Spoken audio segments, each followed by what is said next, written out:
Hello, welcome to Anita the Pedagogue channel. Today we continue with our discussion of the themes of To Kill a Mockingbird by Harper Lee.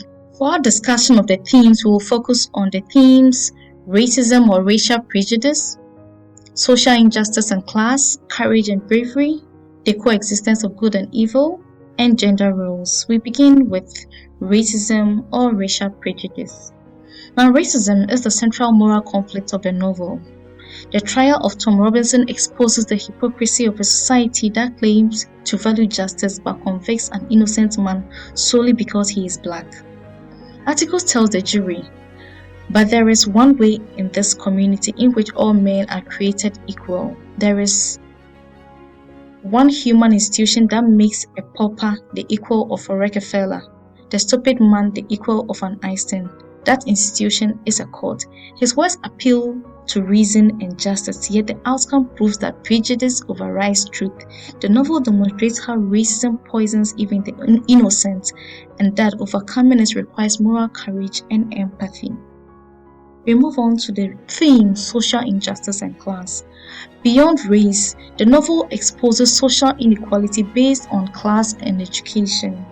Maycomb's hierarchy is rigid. The Fate family stands above the Cunninghams, that is poor but honest farmers, who in turn stand before the Ewells, poor and immoral. Articles teaches scouts to respect all people, saying you are not better than anybody else, but nobody is better than you. Harper Lee uses this theme to challenge the false hierarchies that divide society and to suggest that dignity and morality, not wealth, define a person's worth. Courage and bravery. Harper Lee redefines courage through ordinary acts of moral strength.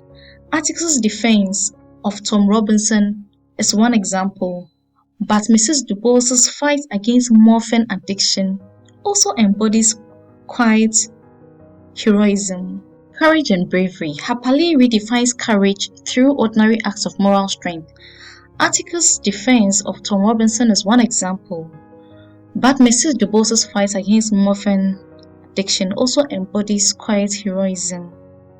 Atticus tells Jane, she was the bravest person I ever knew. Through courage, he insists, is not physical prowess, but perseverance in the face of certain defeats. The theme teaches readers that integrity is often tested when one stands alone against social wrongs. The theme coexistence of good and evil. Lee presents good and evil not as opposing forces in different people, but as qualities coexisting within individuals and communities. Maycomb is home to compassion and cruelty alike. Atticus and Bradley represent goodness, while Bob Evil and the racist jury embody evil. Scout's moral awakening lies in recognizing this complexity as she reflects at the end. Atticus, he was real nice. And Atticus replies, most people are scouts when you finally see them. The line reinforces the novel's faith in human potential for goodness despite society's flaws. Gender roles.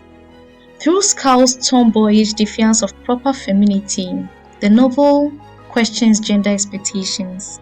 Aunt Alexandra tries to mold her into a lady, but Scout resists, declaring, I felt the stark walls of a pink cotton penitentiary closing in on me. Lee uses Scout's perspective to critique the limitations placed on women and to celebrate individuality and freedom. The theme underscores that conformity, whether to gender or social norms, often stifles authenticity. Now this brings us to the end of our discussion of the themes. I hope this lesson was useful to you. Put in your comments and questions and I'll respond to them. Hit the like button, share and subscribe to this channel. Until I come your way again, keep learning and be the best version of yourself.